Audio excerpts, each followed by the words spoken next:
Masmavi Mutfak'ta hoş geldiniz. Bugün sizlere şahane bir tarif hazırladım. Sevgili arkadaşlarım, incecik, tül gibi lavaş ekmeği yapacağız. Evinizde lavaş varsa yemek sorunuz yok diyorum. Köfte ekmek yapın, tantuni yapın, hiçbir şeyim yok. 2 yumurta kırın, dürüm yapın, her türlü mükemmel olur. Yumuşaklığına bakar mısınız? Çift çift pişiriyoruz bu lavaşlarımızı. İncecik oluyor. Şöyle bir gösteriyorum ve tarifime başlıyorum. İyi seyirler dilerim. Hamurumuz için gerekli malzemeler: 2 su bardağı ılık süt.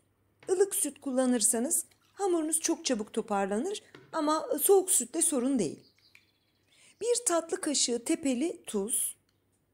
Ben 1,5 gibi görünse de onu 1 tepeli olarak düşünebilirsiniz. Ve 4,5 su bardağı un bende tam denk düştü. Ama yine de kontrollü ekleyin lütfen. Bir kısmını ekleyin. Şöyle bir kabaca tahta kaşıkla hamuru toparlayıp tekrar un takviyesi yaparak da elimle yoğurmaya başlıyorum. Elimle yoğurduğum kısmı özellikle atlamadan gösteriyorum. Çünkü sevgili arkadaşlarım, bir ekmek yapacağız ve ekmek hamuru ne kadar güzel yoğrulursa sonuçta o kadar mükemmel olur. Şöyle kasenin içerisinde 2 dakika seri bir şekilde yoğurdum. Arada bir tabii ki elimdeki fazlalıkları temizliyorum. Kasenin sağını solunu bir temizliyorum. Bunlar klasik hamur yoğururken yaptığımız işler. Hamur toparlanmaya başlayıp şöyle kaseye bakar mısınız? Bu kıvama gelmişse elimizdeki hamuru da güzelce bir hamurun üzerine bırakıp sonra ellerimizi yıkayalım. Yani bu aşamada mutlaka ellerimiz temiz olsun. Yoksa sıkıntı çekebilirsiniz. Hamur elinize yapışabilir. Hamuru komple çok az un serptiğim tezgaha transfer ediyorum. Ve birazcık da un serperek elimle yoğurmaya başlıyorum.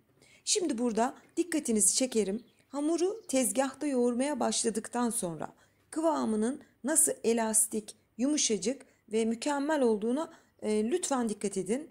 Yani tezgahta yoğurduğunuz ekmek hamuru kasede yoğurduğunuzu 2-3 katı, hatta 10 katı daha kaliteli bir hamur yapar.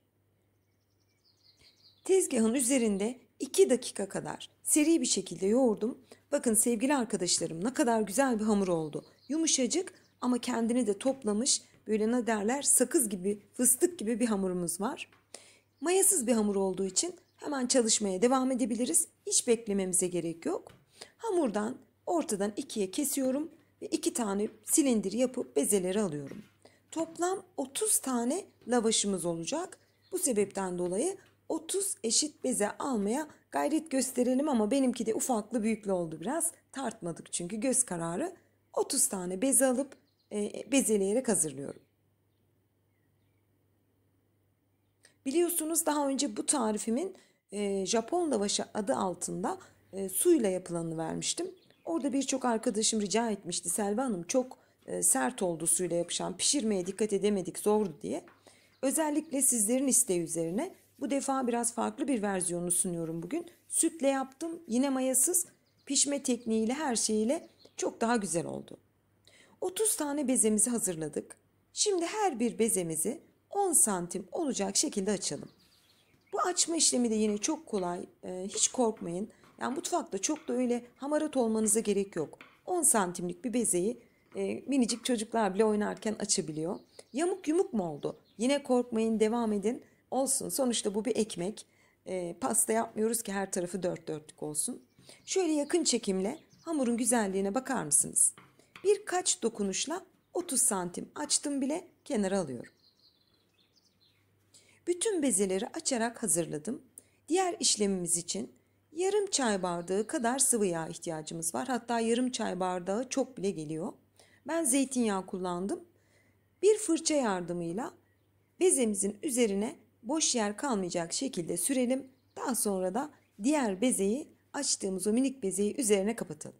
Yani pişirme tekniğimiz bu kadar. Arasına yağ sürdüğümüz için 2 bezeyi aynı anda açıyoruz, aynı anda da pişiriyoruz. İnanın ki o kadar mı kolay olur? Benim çok sık yaptığım bir lavaş oldu artık. Tek tek hiç pişirmiyorum. Şöyle bakın, hiç boş yer kalmayacak şekilde yağ sürdüm. Daha sonra diğer bezeyi kapattım. Hepsini bitirdik. Temiz bir mutfak havlusunu üzerine örtelim, bir 5-10 dakika dinlendirelim. 10 dakika kadar dinlendirdim. Hamurumuz şöyle bir kendini toparladı. Şimdi açmaya başlayabiliriz. Yani bu lavaşlarımızı yoğurmak, yapmak, yani işlemlerin peş peşe oluşu işinizi çok kolaylaştırıyor. Hiç bekleme süreniz yok. Zaten biliyorsunuz evdeyiz, vaktimiz de çok. Girin mutfağa, mis gibi yapın. Hakikaten lavaş olan bir evde yemek derdi yoktur diyorum. Çok az un serperek 2 kat üst üstüne olan lavaşlarımızı dikkatli bir şekilde açmaya başladım. Çok güzel açılır. Bilirsiniz, her hamur yağı gördüğünde kendini salar. Bu sebepten dolayı inanın ki merdane ile birkaç dokunuşta açabilirsiniz. Oklavayla da gördüğünüz gibi birkaç saniyede açarak bitirmiş oldum. Bu kadar büyük açmanız kafi, yani tavanızın büyüklüğüne kadar. Hemen şöyle bir tane daha gösteriyorum. Bakın sevgili arkadaşlarım, birkaç dokunmanız yeterli. Hamur böyle sakız gibi kendiliğinden açılıyor. Bütün lavaşları ben açarak önce bir hazırladım. Daha sonra pişirmeye başladım. Hepsini hazırladıktan sonra pişirmeye geçelim. Daha önce kızdırmış olduğum tavaya lavaşı veriyorum. Ve bekliyoruz. Bakın, pişme süresine lütfen dikkat edin. Yüzeyinde kabarcıklar oluşmaya başladığında, yani ben buraları hiç kesmedim. Orijinal pişme süresiyle size veriyorum şu anda. Üzerinde hafif kabarmaya başladı. Bakın. Bu şekilde olduğunda arada bir de çeviriyorum tavanın içerisindeki ısı her tarafı yayılsın. Ne kadar güzel kabardı, görüyor musunuz? Sanki mayalı gibi. Ters çevirelim. Ters çevirdikten sonra üstteki lavaşımızı dikkatlice kaldırıp kenara alabiliriz. Bu kadar kolay bir işlemle 2 tane tülbent gibi lavaşı pişirmiş oluyoruz. Kenara aldım. Üst katımız pişti. Alt kattaki lavaşı da çok kısa bir süre ters çeviriyorum. 1-2 saniye onu da kenara alıyorum. Tekrar size göstereyim. Tavaya verdim. Kullandığım bir döküm tava.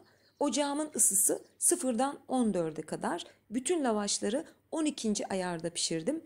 Lütfen ayarınız da çok önemli. Çok kızgın olmasın, yanar. Çok yavaş olmasın, kurur. Şöyle onu artık siz dengeleyin. Tavaya verdikten sonra bakın böyle kabarmaya başladı mı ters çevirin. Ters çevirdikten sonra birkaç saniye bekleyin ve üzerindekini böyle mis gibi kaldırarak kenara alabilirsiniz. O kadar güzel oluyor. Bu arada hemen belirteyim, hiç aklınıza gelmesin çiğ kalıyor, pişmiyor, asla öyle bir şey söz konusu değil. Mutfakta buharda pişme tekniği vardır. O iç tarafları zaten pişiyor, hem de hamurunuz zaten çok ince. O yüzden içiniz rahat olsun. Yine hemen şöyle bir gösteriyorum size. Ters çevirdim ve kaldırdım. Hiçbir lavaş zerre kadar yapışmadan hepsini aynı işlemle pişirerek bitirdim. Şahane bir çalışması var. Çok zevkli.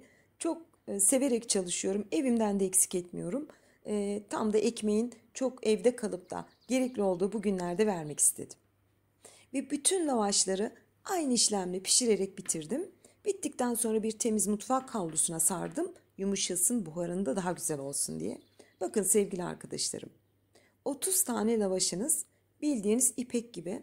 Bu lavaşlarla neler yapılmaz? Benim şahsi fikrim, ben çok önemsiyorum lavaş. Bizim kültürümüzün çok önemli bir ekmeğidir ve birçok yemeğimiz vardır. Mesela bulgur pilavını üzerine dökeriz. Köfte dürüm yaparız, yumurtayı dürüm yaparız. Normal sandviç olarak dürüm yapın, tantuni yapın, Kayseri yağlaması yapın. Hemen belirteyim. Bu lavaşlarla yarın veya pazartesi günü Kayseri yağlaması tarifim var. Onu da kaydettim. O da gelecek. Fikir amaçlı sizlere yemek yaptım. İnşallah lavaşlarınızı hazırlayın. Kayseri yağlamasını da pazartesi günü veriyorum. Hemen detaylı doku testine geçtim bile. Çok yumuşak, çok güzel, mükemmel bir lezzeti var. Daha önce verdiğim tarifi suyla vermiştim. Haklısınız, sert olmuştu. Böyle koparırken birazcık zorluyordu. Ama bu sütle verdim. Çünkü çok yorum almıştım sizden. Onu dikkate alarak farklı bir hamur hazırladım. Sütle yoğurdum. Hiç sıvı yağ eklemedim. Çok daha güzel bir dokuda, böyle pamuk gibi bir lavaş oldu. Her ikisi de güzel ama tabii ki açık ara bunu tavsiye ediyorum yapacağınız zaman. Şöyle elimle bir koparıp size göstermek istiyorum. Bakın. Mükemmel bir görünümü ve inceliği var. Normalde bu kadar ince lavaş yapmamız pek mümkün değildir. Ama çift kat açtığımız için bu kadar ince lavaşlar yapabiliriz. İnşallah bu zor günlerde bu ekmek tarifi çok işinize yarar. Yeni tariflerimde görüşmek ümidiyle diyorum. Hoşça kalın.